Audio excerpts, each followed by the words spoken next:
Now these are the Dahlia tubers that I've just dug out. Nice healthy tubers, nice and fat. So what I'm going to do now is to wash all the soil off them because I don't want anything on there that could contain bugs or slugs or anything that might eat the tubers over the winter. So you can see they're very healthy. And give them a really good wash and get rid of every bit of soil. And then this one. The tubers are nice and clean and plump and healthy.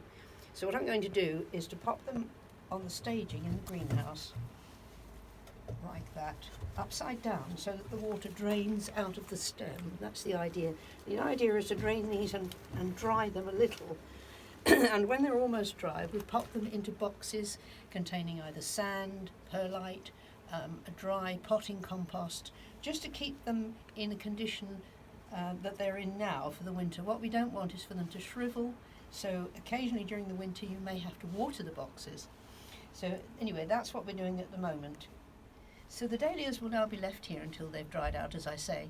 And the idea is to store them away from insects and bugs so that you get a good plant for next year. So what I shall do in the spring is to pop them into fairly large boxes or pots and bring them into a really warm atmosphere, turn the greenhouse temperature up, or even wait until the weather gets warmer.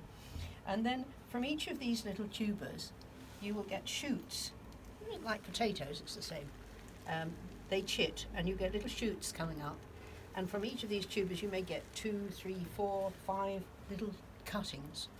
And they grow, when they're about so high, you can just cut them off and pot them up, and you'll have as many plants as you'll need for the summer. So what I've been doing this morning is clearing up the greenhouse a bit, and I put up this shelf unit which I'm storing all the seedlings on, so it gives me a lot more room in the greenhouse. It's just been such a mess in here. And now, remember the dahlias I did last year? I did a video of Bishop Llandar, a lovely dark red one, and I stored them in some dry soil over the winter so that they didn't degenerate. And now they're all lovely, and every tuber is hard and nicely preserved. So what I'm going to do now is I've got them in a seed box, and I'm just going to cover them in just an ordinary compost, potting compost, and pop them in the propagator, and hopefully they'll start to send out little shoots.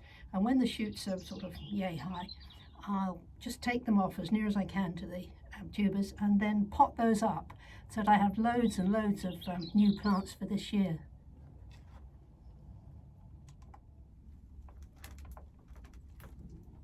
So here's the compost going over the dahlia tubers.